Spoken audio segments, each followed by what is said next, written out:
Bom dia, professor. Bom dia.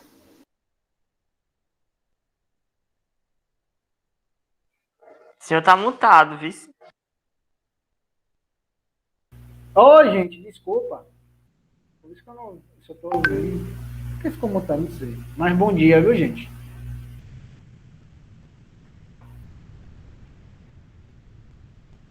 Bom dia, Natan. Bom dia para todo mundo. Bom dia, E aí,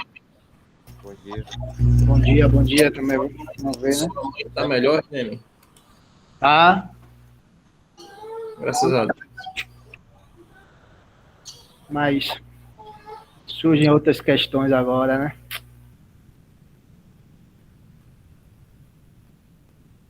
Mas vamos seguindo, né?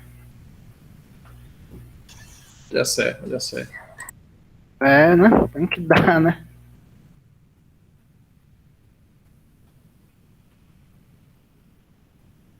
Aí vamos terminar essa discussão sobre gênero que tá demorando demais. Antes disso, eu queria até rapidinho falar um negócio com o Natan.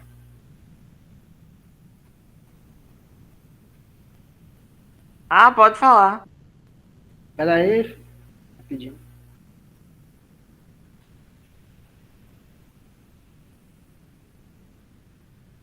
Pera rapidinho.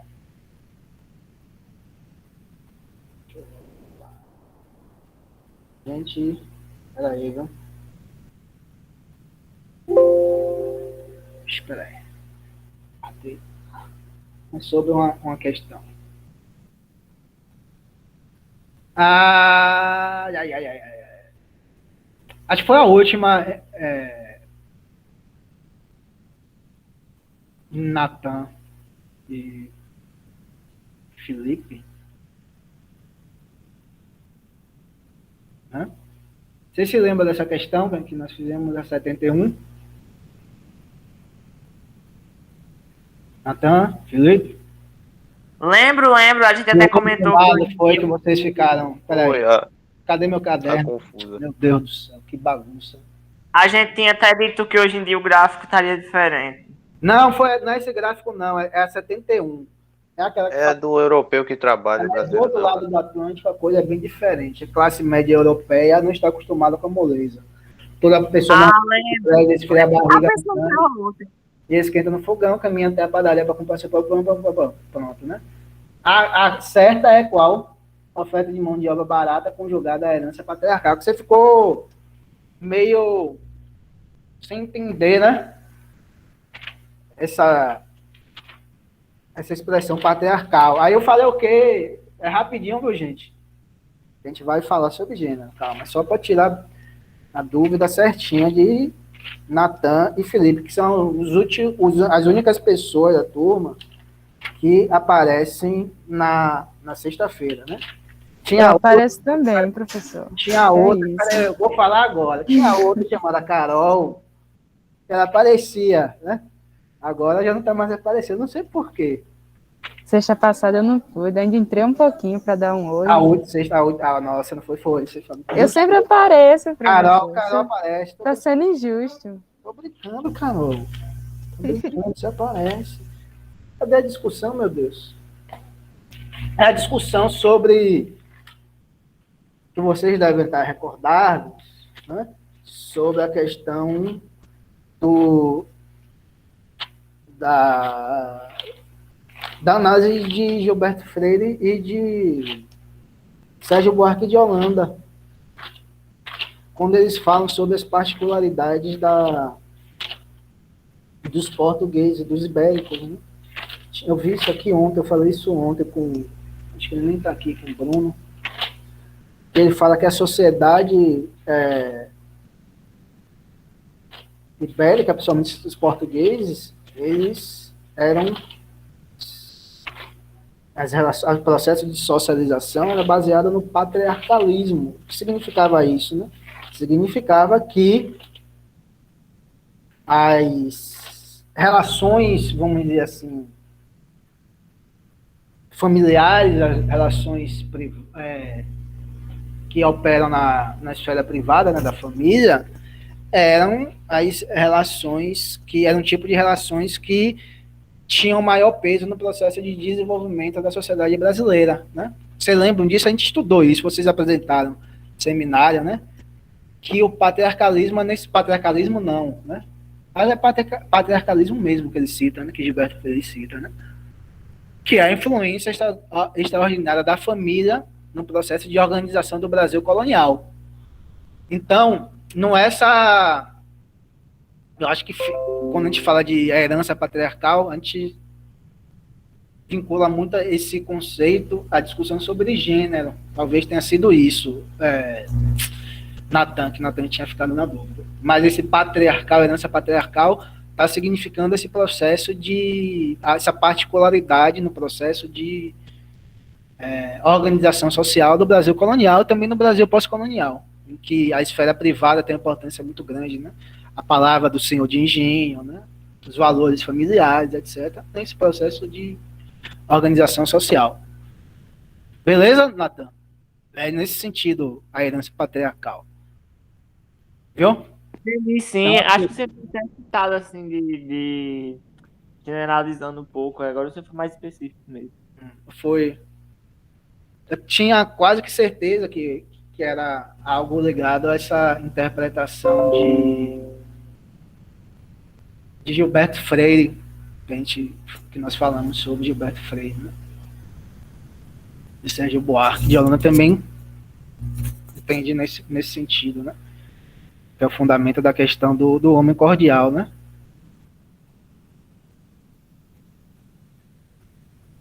Vamos lá para esse negócio. Vamos terminar essa discussão sobre gênero, né? Que é a nossa terceira aula, né, gente? A gente estava falando sobre sobre Scott, né? Nós discutimos na aula passada, foi há 15 dias, né? Foi uma aula bem interessante, bem participativa. Scott faz toda aquela discussão, né? Faz uma crítica às três tradições teóricas, né? Que ela fala que discutem o gênero, né? Uma historiografia, a marxista e a psicanalista, a teoria do objeto, né? E no final do texto dela, né? Que é gênero é uma categoria útil, né? Uma categoria útil para análise histórica, ela vai dizer o que é que ela entende por gênero, né? Óbvio, né? Ela fez um apanhado histórico, né? Do conceito de gênero, né? Fez uma análise crítica, né? Apontando o que ela achava positivo e negativo dessas teorizações anteriores.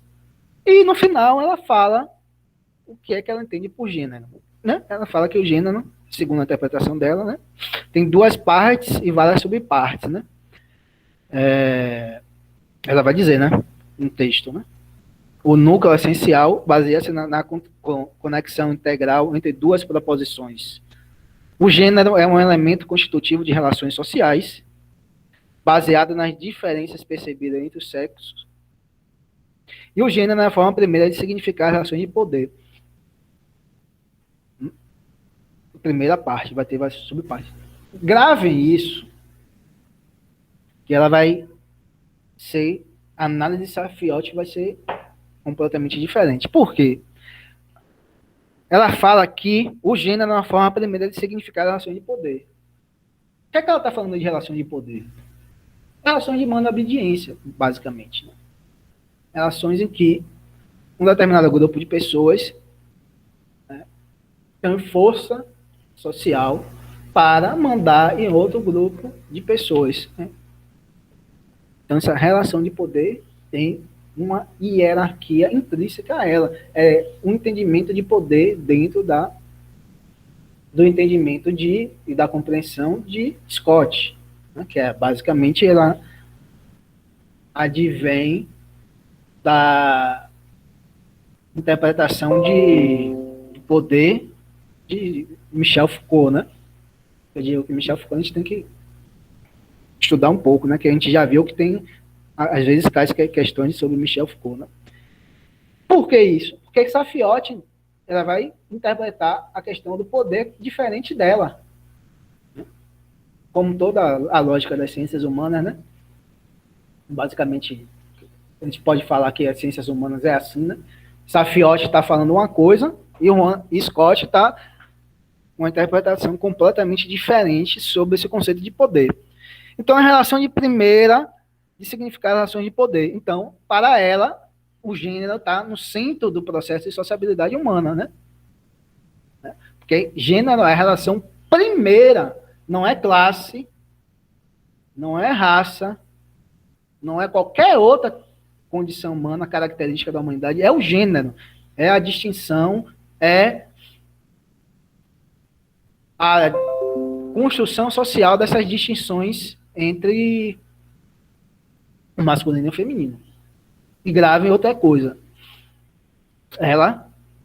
Safiotti vai fazer uma crítica sobre essas teóricas do gênero, porque ela entende que elas fazem com que o conceito de gênero seja essencialmente social. Aí ela vai fazer a discussão que nós vamos entrar daqui a pouco. Viu? Calma, gente, que nós vamos entrar. Então, é essa questão, a diferença social, né, que são percebidas entre o sexo e a forma primeira de significar as relações de poder.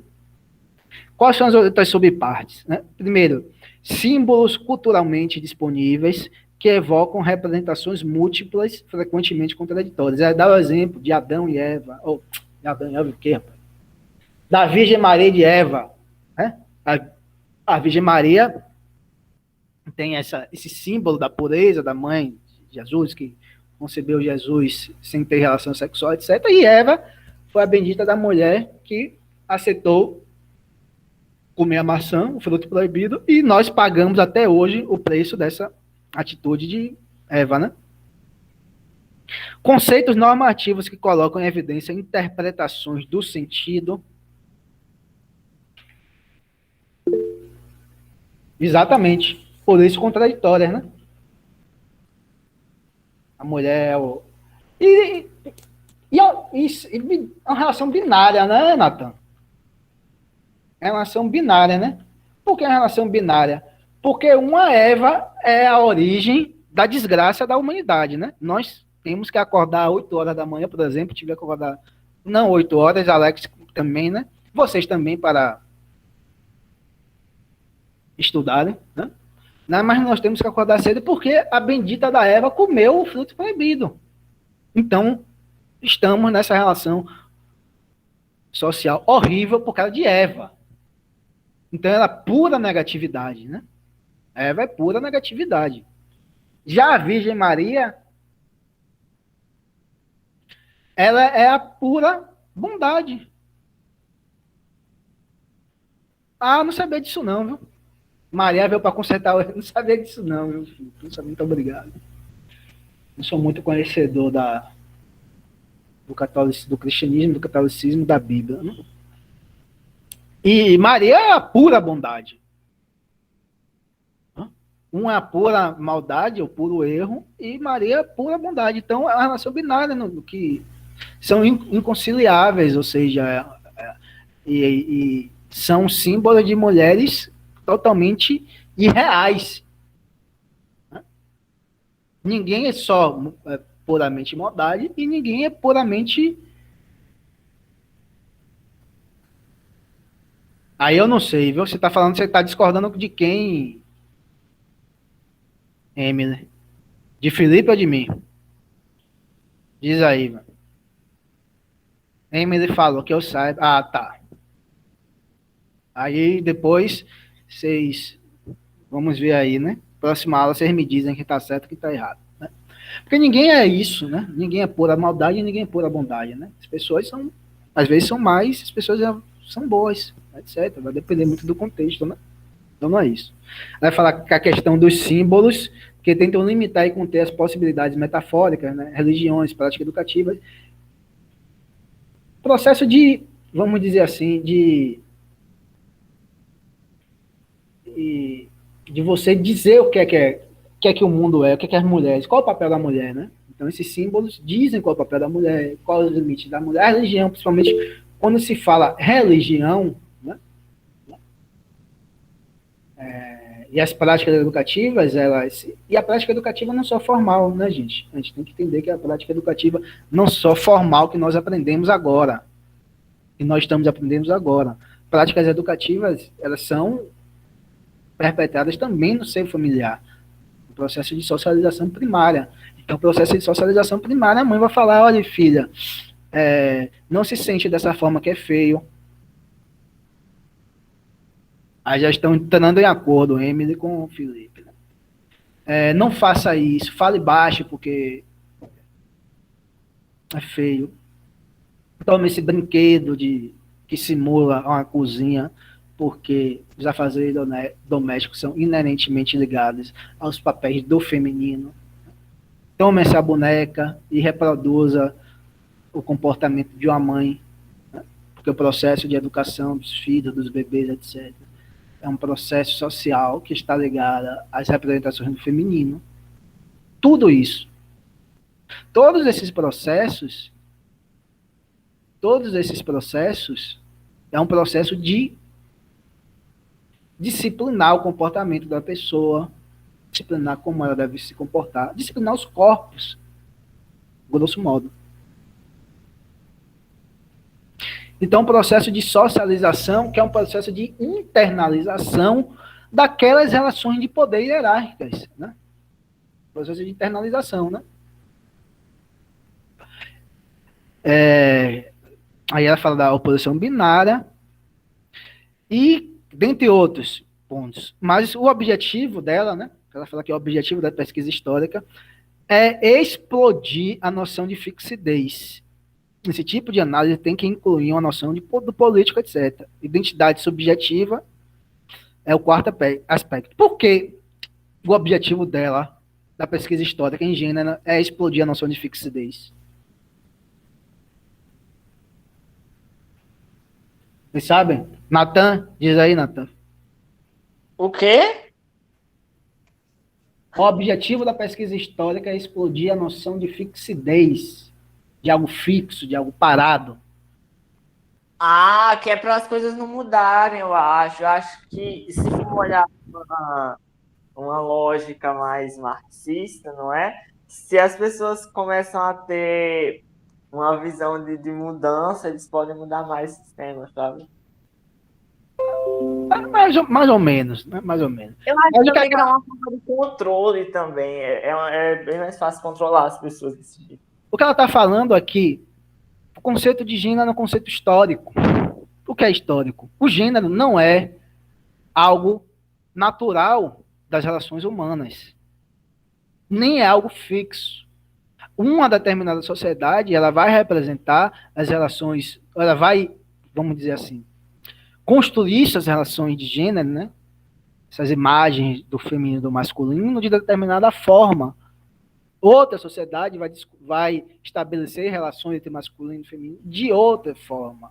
Outra sociedade vai estabelecer relações de outra forma. Ou seja, as relações de gênero elas não são iguais, paradas, fixas, no tempo e no espaço. Determinadas, quando você muda as organizações sociais, vocês vão mudar, né? Numa sociedade, por exemplo, mais, vamos dizer assim, no Talibã, né? As relações de gênero são muito mais, vamos dizer assim, mais perversas para as mulheres, por exemplo, do que numa sociedade brasileira. Apesar dos pesares. Né? Se bem que na sociedade brasileira também é um barril da zorra, né? É extremamente complicada a relação de gênero aqui, né? Mas não, talvez seja menos pior, vamos falar assim, menos pior do que na realidade do Afeganistão de hoje em dia. E, por outro ponto, significa que as relações de gênero se transformam, mudam de configuração e surgem num determinado momento histórico do desenvolvimento da humanidade. E é uma construção para Scott, é uma construção social. Você tem que gravar isso bem, que as relações de gênero são construções sociais, são determinações sociais. Né? Dentro da interpretação de Scott, né, não há nada do ponto de vista biológico, genético, ou qualquer que seja, que explique que a mulher tenha que se comportar de determinada forma e não de outra. E que se a mulher se comportar de uma forma mais, vamos dizer assim, mais quente, né, mais calorosa, ela vai ser taxada como o quê? Com aquele adjetivo que começa com P, né? Ela vai ser mal falada, como as pessoas dizem, os mais velhos dizem, vai ser mal falada, vai ser mal vista, vai ser apontada, etc, etc. Mas que, por exemplo, você tem toda uma discussão sobre a liberdade sexual, que é posta. Esse gênero é sempre relacional, né? Quando se fala de gênero, das relações, dessas imagens de mundo, está falando da imagem de mundo imagem de mundo e relações concretas mesmo, sociais, né? Falando do feminino e do masculino, né? Não se fala de gênero sem fazer essa relação. O gênero é a mulher deve ocupar esse espaço porque o outro espaço é ocupado pelo homem. Nessa questão específica sobre a sexualidade, né? Está falando sobre sexualidade, quando a mulher é muito quente, etc., que as pessoas apontam, a mulher é isso, aquilo, outro, tal, critica, né? Não é Natan? É assim ou não é? Aham. Carol é assim? Eloádia? Maria Elisa é assim? Uhum. Felipe é assim? É sim, professor. Aí as mulheres vão falar, as feministas vão falar, não, é a liberdade sexual, etc, etc. Por que você está falando isso? Porque o homem, imagine aí, esse comportamento, o homem tem esse comportamento. Ele vai ser taxado de quê? Pegador. Exatamente. Ele vai ser condenado, ele vai ser criticado, ele vai ser apontado? Não. Ele vai falar assim, pô, não. E algumas mães e pais, etc., vai sentir extremamente orgulhoso dele, né? Assim, ó, meu filho é homem, né? Meu filho faz sucesso, meu filho já ficou com não sei quantas mulheres, etc. Meu filho, etc. Tal. Aí a mulher não pode. É interessante que há uma contradição, né? Se não houver mulher que fique, não vai ter homem, entre aspas, garanhão, né, Carol? Pois é.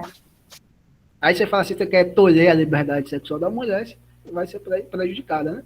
Mas Marx já falava isso, tem um livro de Marx interessantíssimo, que é sobre o suicídio, né? Que ele vai falar sobre esse fato social, né?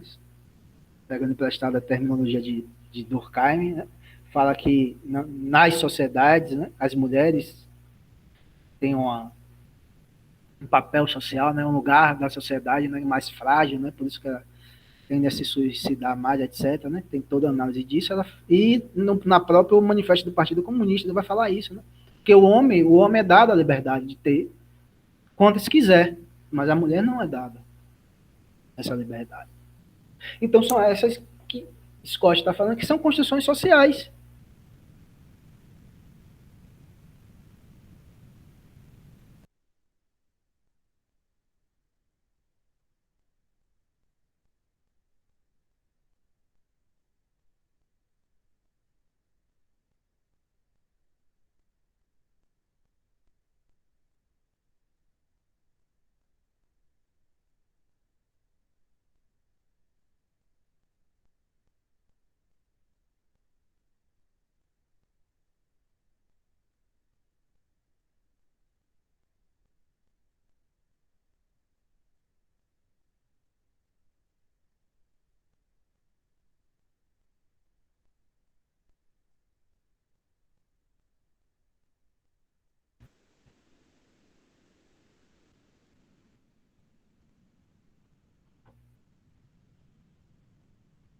Vocês estão me ouvindo?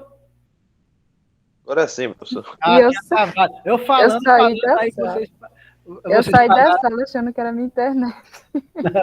Eu acho que foi aqui. Aí é isso. Eu não sei se vocês ouviram. E travou de novo? Não ouvindo ainda, professor. É porque eu tô olhando a Alex aqui, a Alex tá parada, aí eu dá um medo pensando que travou. Porque isso a sexualidade, que é esse ponto que fica muito evidente essa relação de gênero, essa relação hierárquica de poder. Por quê? Em última instância, né? Em última instância, as mulheres são mortas. Porque o homem não aceita o término do relacionamento.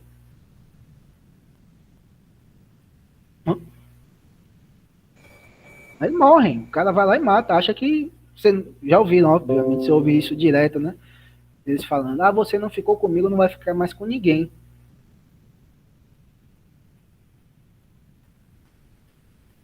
Né? Tem tudo isso, né? Aí você tem, do ponto de vista político, a questão que foi aprovada, né? A questão das cotas para as mulheres, né? Nas últimas eleições, a partir das últimas eleições de 2018, né? Você tem a própria assimetria das relações de gênero no mercado de trabalho, né? Toda aquela discussão sobre receber menos com o mesmo patamar de qualificação, etc.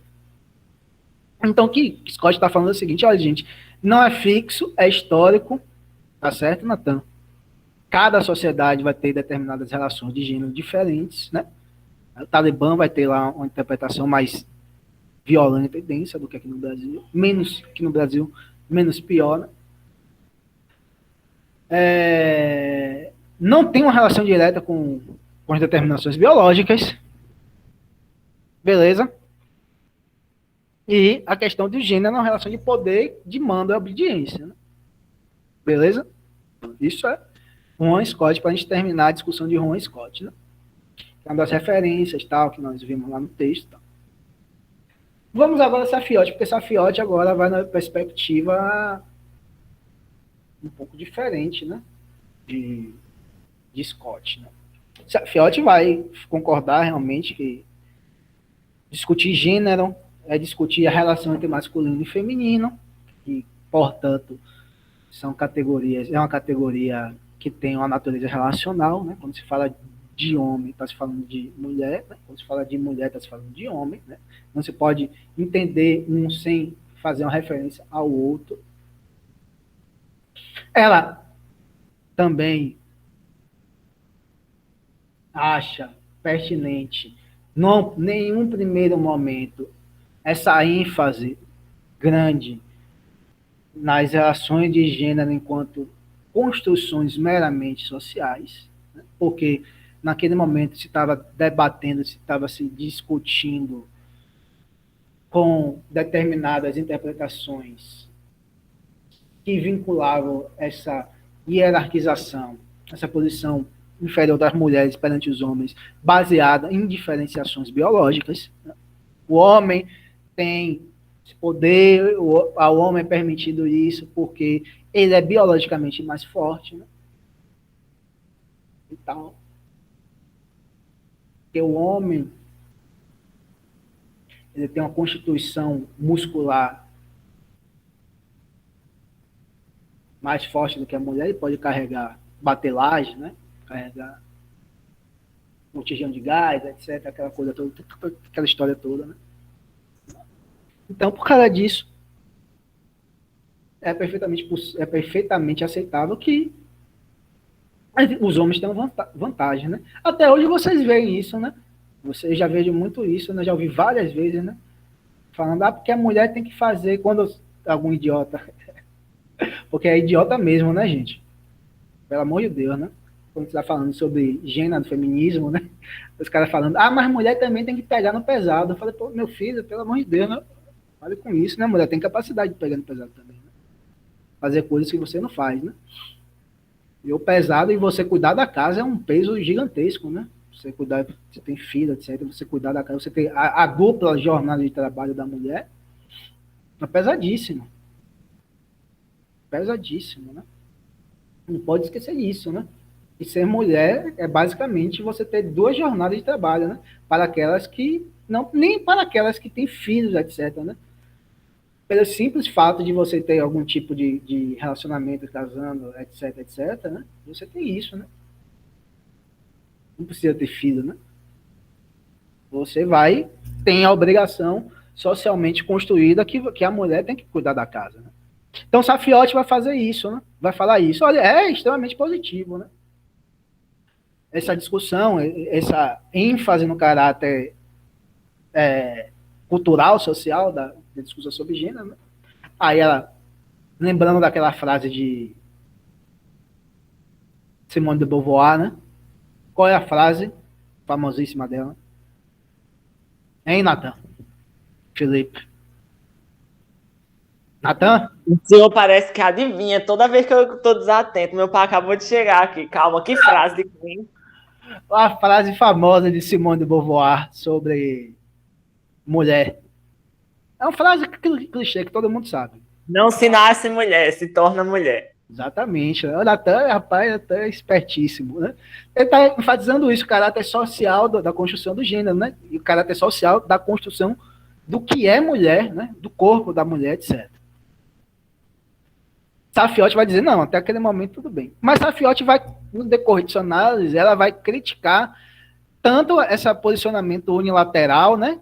Obviamente, das determinações biológicas, que ela acha no que não explica nada, né?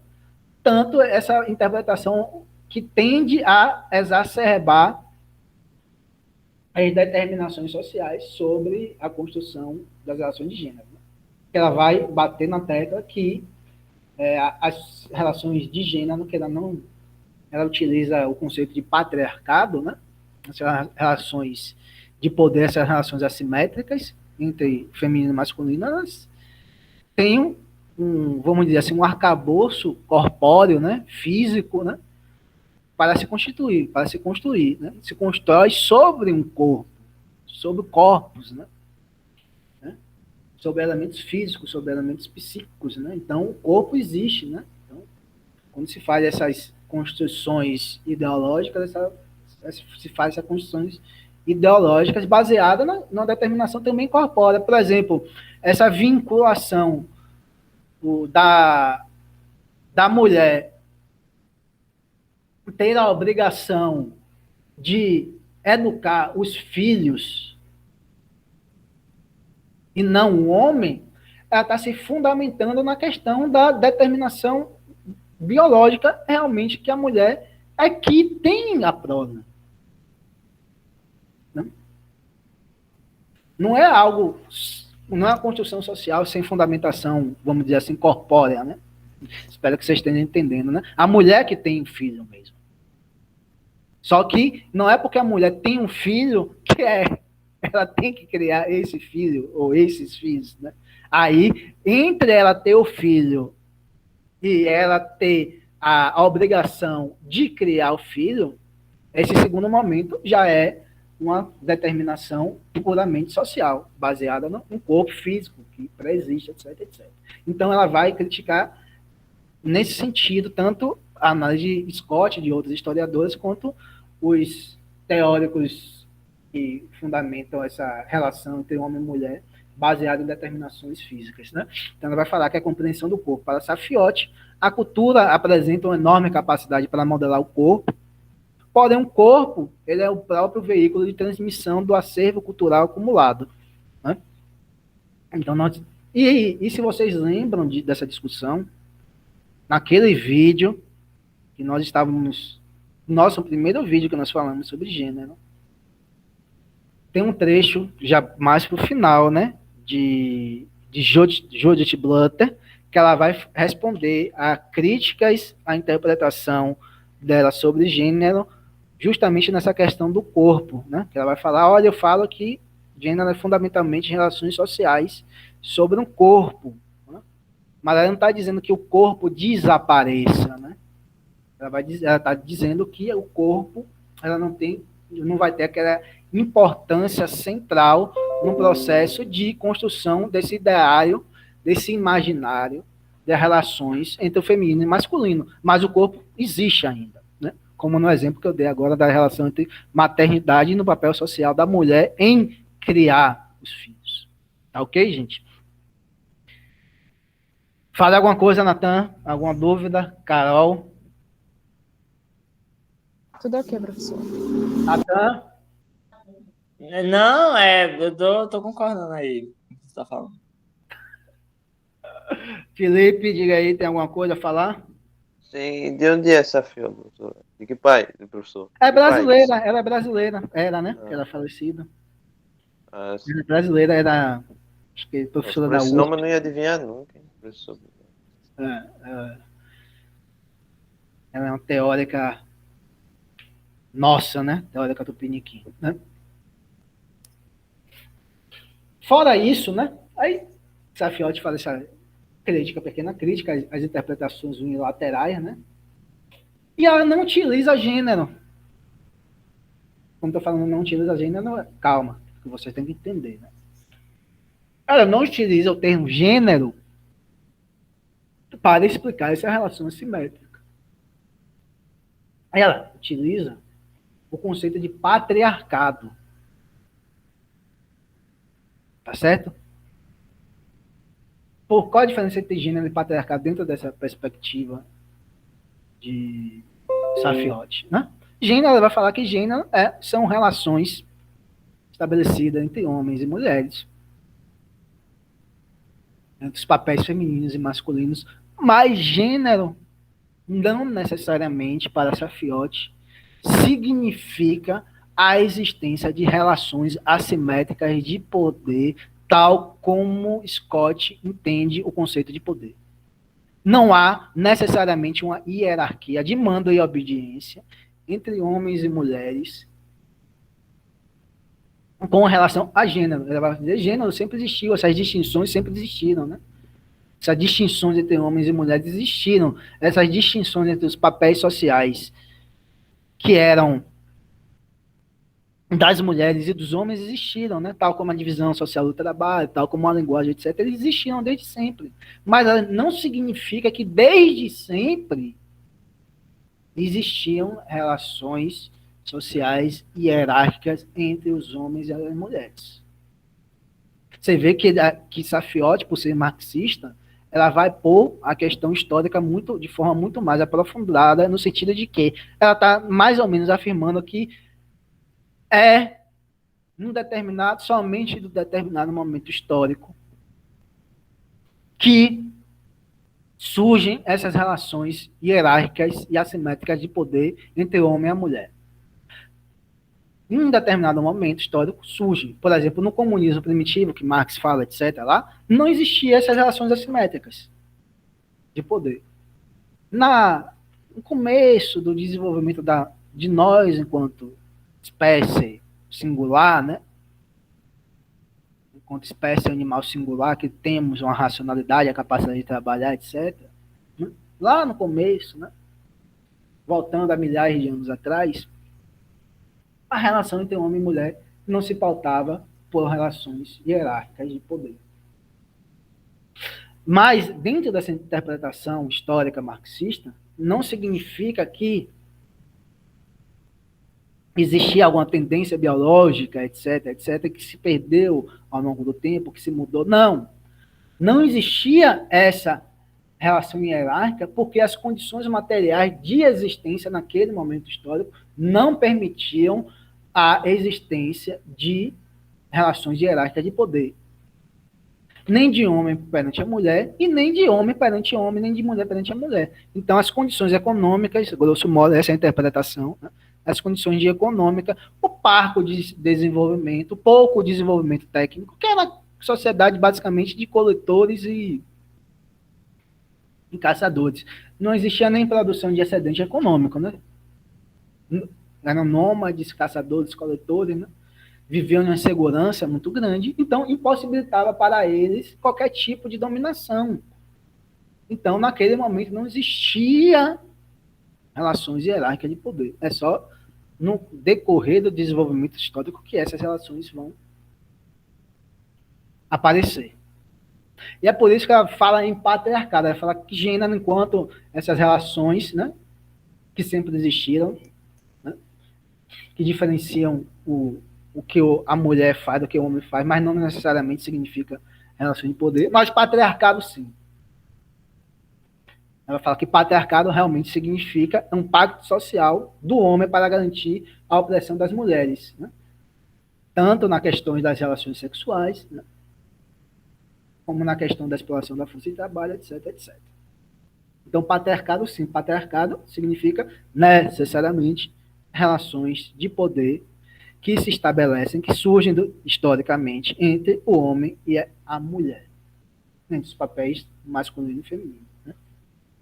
Então, gênero é algo que existe desde sempre, num espaço temporal bem maior, e o patriarcado seria relações mais específicas dentro de determinadas configurações sociais mais específicas. Aí ela faz a vinculação entre patriarcado e gênero, ou patriarcado e capitalismo, aquela discussão toda, etc. Né? Então, para dizer que não seria possível aquela pergunta. Eu deixei uma pergunta na nossa penúltima aula, né? Alguns de vocês responderam na nossa última aula, e Safiotti está respondendo para todos nós aqui, dizendo que não é possível superar essas relações de poder dentro do modo de produção capitalista. Tal. Então, não é possível superar essas relações patriarcais dentro do modo de produção capitalista. Né? Porque não é o capitalismo que faz com que surja, né? Não é o capitalismo que surge essas relações assimétricas entre homem e mulher, lógico, né? Não é? Existia antes do capitalismo, né? Então, eu não estou falando isso. Né? Mas o capitalismo, ele faz com que haja vamos dizer assim, novas roupagens. Né? O capitalismo faz com que se desenvolva novas formas de dominação do homem do homem em relação à mulher. Tá certo, gente? Imagine nas relações econômicas, né? Nas relações econômicas que um determinado grupo, né? Não o indivíduo particular, mas um grupo de mulheres, etc., tem uma determinada qualificação profissional, basicamente similar a outro grupo de homens, etc., e há um pagamento, há uma assimetria no recebimento do salário, né, na renda per capita dessas pessoas. Significa o quê? Significa que relações de poder estão em jogo ali, funcionando ali, operando ali. Tá certo? Mas imagine igualmente, gente, o sentimento subjetivo mesmo, né? O sentimento, né? Sentimento não, a certeza, né? Subjetiva de um homem que trabalha, vamos supor assim, que trabalha de forma subordinada a uma mulher rica. Imaginemos uma mulher rica, né? O homem trabalha lá, sei lá, é pedreiro, é isso, aquilo. Ele se sente, né? Independentemente da posição econômica, né? Ele vai se sentir, em determinado momento, superior à mulher. Por que isso ocorre? Né? Porque não há só a dominação, não é, segundo Safiotti, ela não é somente uma dominação econômica, né? É uma dominação sobre a sexualidade, é uma dominação sobre o que fazer, porque é a relação não é de poder, ela não enxerga o poder dentro da perspectiva de Scott, mas é uma relação de mando e obediência mesmo, que opera lado a lado com a exploração econômica. Mas a exploração econômica existe. Tá certo? E o capitalismo sabe manusear muito grande, né? Nesse processo de diferenciação da remuneração da força de trabalho, né? Porque a classe trabalhadora ela é múltipla, né? Ela tem raça, ela é uma classe trabalhadora que não existe em abstrato, né, gente? Ela é uma classe trabalhadora que ela tem raça, como nós estudamos lá na questão do racismo. É uma classe trabalhadora que tem gênero, tá certo? É uma classe trabalhadora que tem orientação sexual, por exemplo, um cis tem determinadas expectativas de vida que é muito maior do que um trans, nesse sentido, né? Ele vai viver muito mais do que uma pessoa trans, do que um travesti, etc., em média. Então, a classe trabalhadora tem todas essas heterogeneidades. Tá certo? E o capital sabe disso, e se aproveita disso, dessas relações de dominação entre homem e mulher, ele se utiliza disso para, vamos dizer, no fundo, aumentar sua margem de lucratividade, né? Se ele paga, em média, salários menores para as mulheres, para os negros e para outros grupos sociais, ele está aumentando a margem de lucro para, obviamente, para os donos das empresas, que podem ser homem ou mulher. Né? Estou dizendo que vai ser homem, mas pode ser homem e mulher. Pode ser uma mulher que está lá trabalhando, que pague, que se aproveite dessa atmosfera social, dessas relações sociais, e pague menos para a mulher e para o negro. Né? Porque, como a gente conhece, como a gente sabe, como o Marx disse, né? O capitalista, ele não tem raça, ele não tem gênero, não tem nada disso, ele não tem cor, nada. Ele se orienta, obviamente, para tentar aumentar cada vez mais sua margem de lucro, sua lucratividade, sua extração de mais-valia, etc. Então, ele vai se aproveitar, né? Vai se aproveitar do racismo, vai se aproveitar do machismo, do sexismo, etc, etc. Então, a dominação, esse processo patriarcal é tanto uma exploração econômica, é tanto a dominação da sexualidade, etc. É tanto o conceito que ela utiliza, né, dessa síntese entre exploração e dominação é a opressão. Ela vai utilizar o conceito de opressão para definir esse locus da mulher dentro dessa sociedade. Né? Por que a opressão? Porque a opressão ela vai significar tanto a exploração econômica quanto a questão, por exemplo, do controle da sexualidade por parte das mulheres. Tá certo? Então, Sarfiotti faz essa distinção entre gênero e patriarcado, repõe no jogo de sua interpretação a questão do corpo, né, como deu exemplo aqui para vocês. E Sarfiotti vai dizer que há a possibilidade de superação dessas relações assimétricas, mas essa possibilidade de superação dessa realidade de poder assimétrica é necessariamente uma superação de modo de produção. Tá certo? É uma superação do modo de produção. Não se pode falar em superação dessas relações assimétricas de gênero ou o patriarcado dentro da sociedade capitalista. Não é possível. Não é possível. Então, essa relação, eu tenho um exemplo interessantíssimo, né? Que exemplifica isso, né? Vocês devem ter exemplo e tal, etc. Certa vez estava tendo uma reforma aqui em casa, né? Aí tava o pedreiro, etc., fazendo a reforma. Não sei se a Alex já teve alguma experiência, se você já tiver alguma experiência. Aí teve uma reforma aqui em casa. Eu tava pagando nada, né?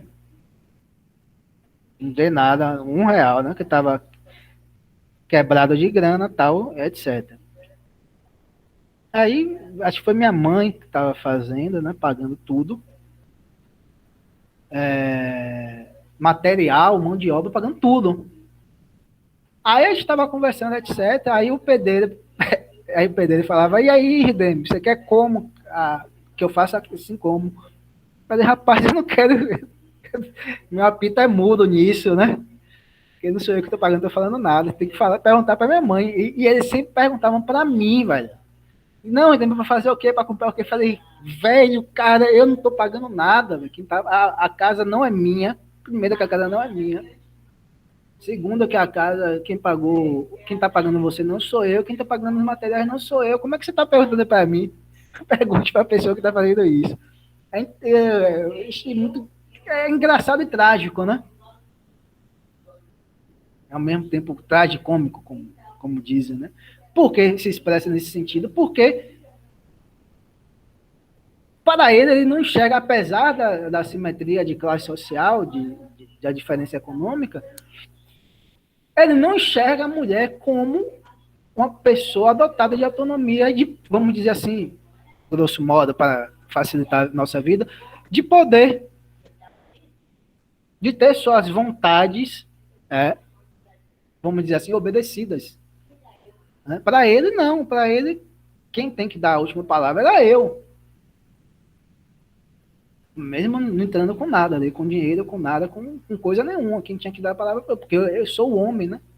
Dentro desse sistema social, né? Dentro desse sistema de relações patriarcais ou de gênero, eu tenho uma posição que eu tenho que ser ouvido, teria que ser da forma como eu quisesse, e não como minha mãe quisesse. Não como a mulher, não é minha mãe só, né? A mulher, né? Que poderia ser minha mãe, poderia ser minha irmã, poderia ser alguma companheira minha, poderia ser qualquer pessoa. Se fosse mulher, ela não seria ouvida. Ele ia procurar a mim também. Diga, Eloide. Não sei se você ouviu o caso da cantora Anitta, que ela fez uma música em participação num clipe e a música dela falava que ela era a patroa, ela podia bancar o que ela quisesse. E no Google tava a patroa como mulher do patrão, não como a dona de alguma coisa, entendeu, professor? Tava como assim, um objetivo, um substantivo do homem, entendeu? Não sei se você entendeu o que eu falei. Sim, sim.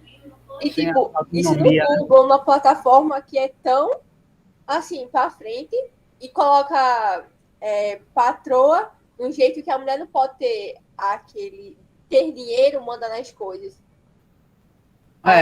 Autonomia, né? Mas aí vai aquela discussão que Natan trouxe outra vez, né?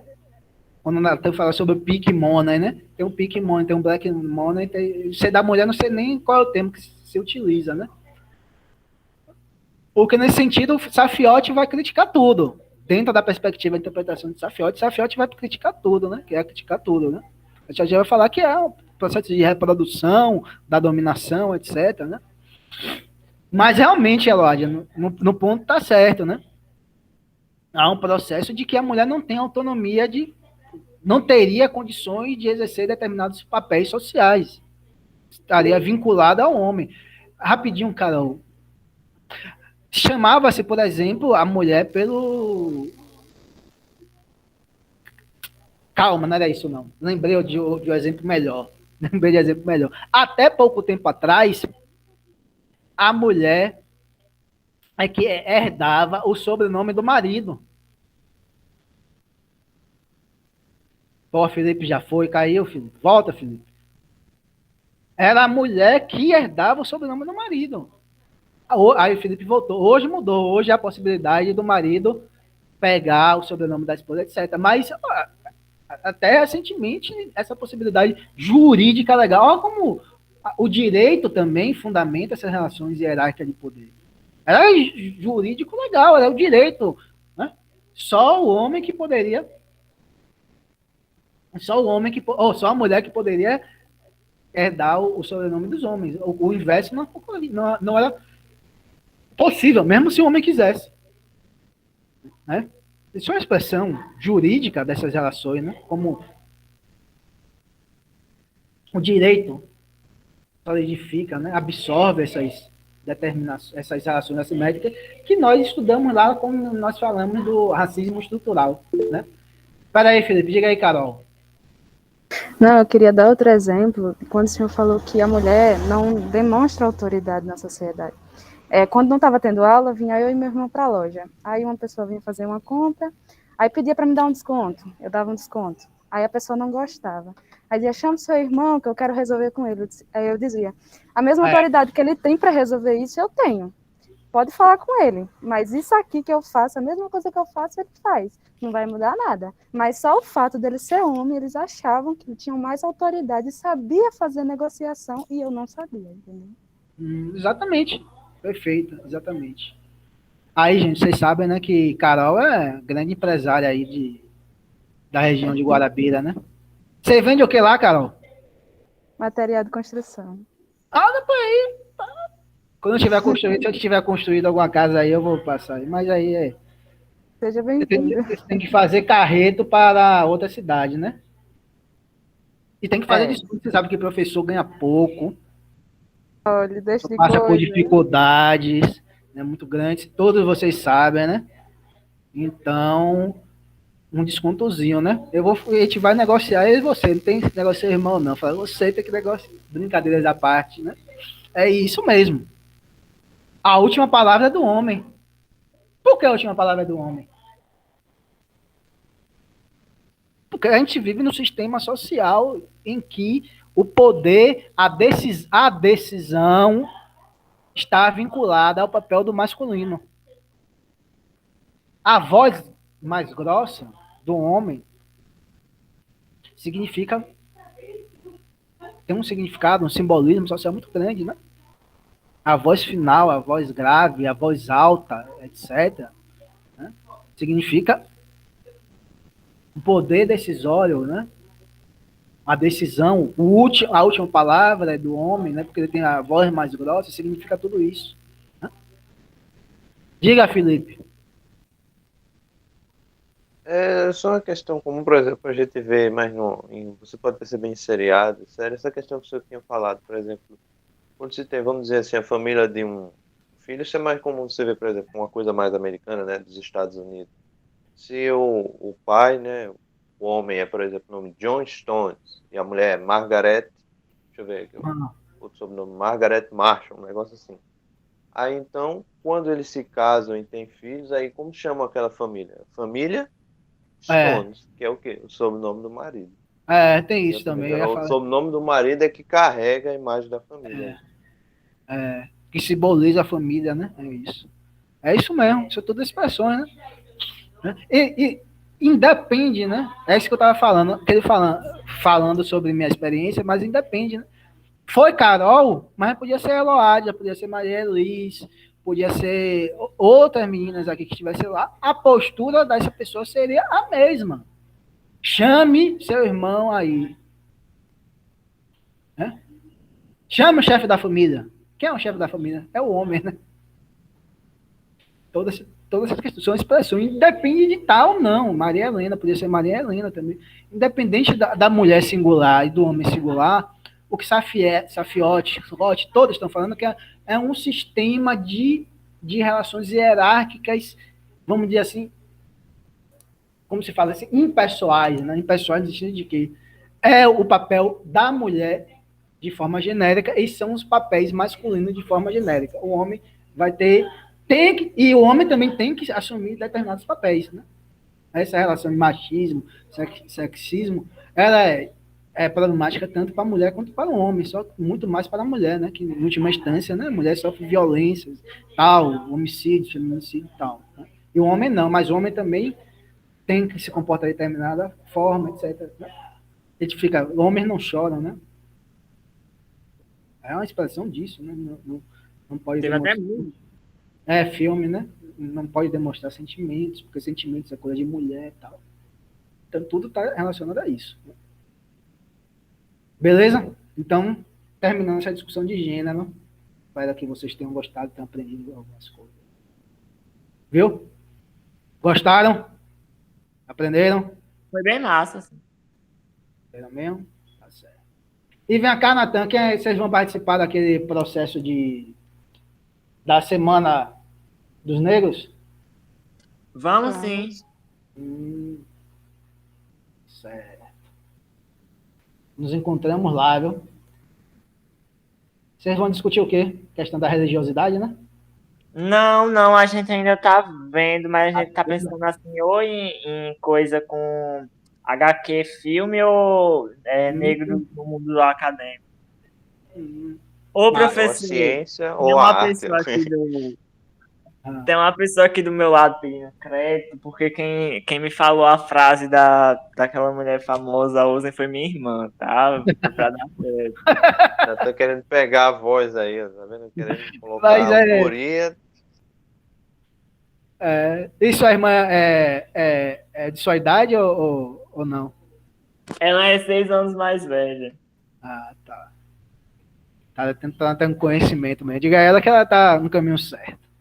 Viu? Então, gente, boa quarta aí pra vocês, bom meio de semana, tal. Nos vemos na próxima quarta, viu? No mesmo horário, no mesmo local. Até mais, pessoal. Bom almoço, viu? Valeu, professor, igualmente. Valeu, tchau. Pra você também, Luiz. É mais